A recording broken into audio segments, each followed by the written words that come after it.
Good morning. This is Father Stephen Kelly from St. John's Church in Detroit, and we're continuing our series of daily morning meditations where we generally look at one or another of the lessons that are assigned for morning or evening prayer, what is known as the Daily Office Lectionary. And today is Ash Wednesday. We are very beginning of Lent. We will have 3 opportunities for you to come and worship here at St. John's and to receive ashes. We have 12:15 Holy Communion with ashes, 4 o'clock evening prayer, and we'll have the imposition of ashes at the end of evening prayer. And then we will also have a 6 p.m. Holy Communion service. Now, the weather forecast is a bit of a moving target. They're predicting some sloppy weather later this afternoon.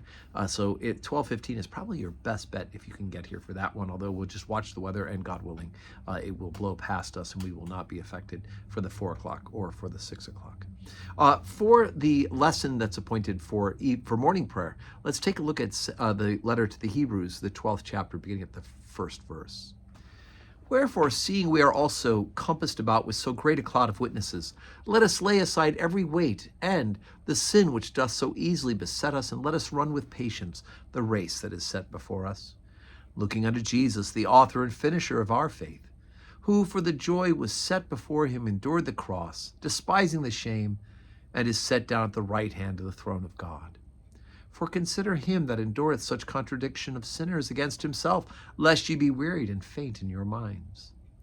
Have ye not yet resisted unto blood, striving against sin?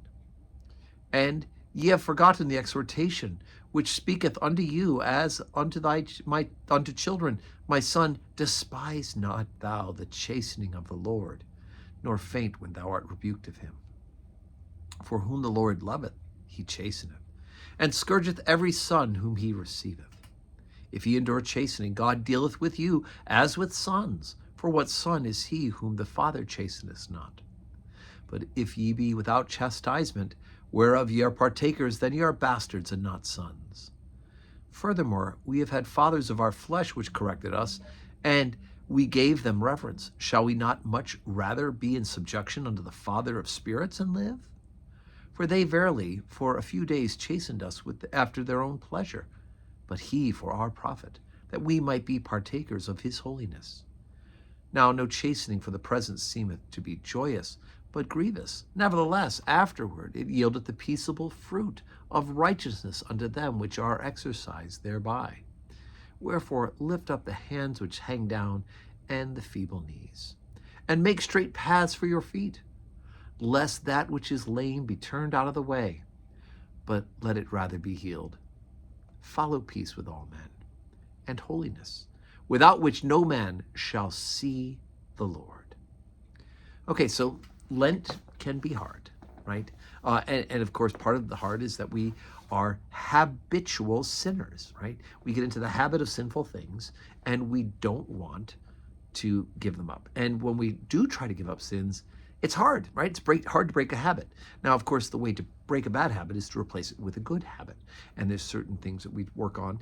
We replace it with more prayer, with almsgiving, with fasting, right? If we have sins of the flesh that we're trying to drive down, that by fasting we learn that we are the masters over the impulses and the urges of our flesh. Things like that. If we are worldly, we need to be better about almsgiving, right? We give it away rather than hoard it up to ourselves. There's all these sort of things that are remedies for that. It says here right at the beginning that let us lay aside every weight and the sin which so easily beset us. We need to lay it aside. And then, of course, there's the hard saying about being chastened, that in fact we might need to be chastened of the Lord, and that it can happen. You know, I have a favorite coffee cup, which unfortunately will not have coffee in it for the next couple of weeks, because that's one of the things I give up for Lent, right? But this is for Jesus Christ.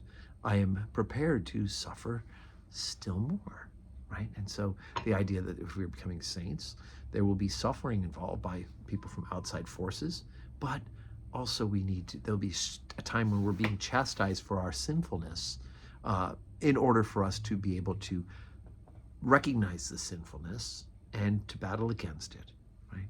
And the good news is it says that, you know, whom the Lord chasteneth, he loveth, right? He loveth, he chasteneth, and scourges every son whom he received, right? So, you know, there it is.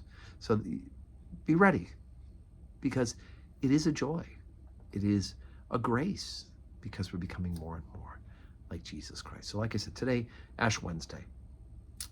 12:15 Holy Communion, 4 o'clock evening prayer, 6 o'clock evening prayer, even Holy Communion, all opportunities to receive ashes. And God willing, we'll see you in church.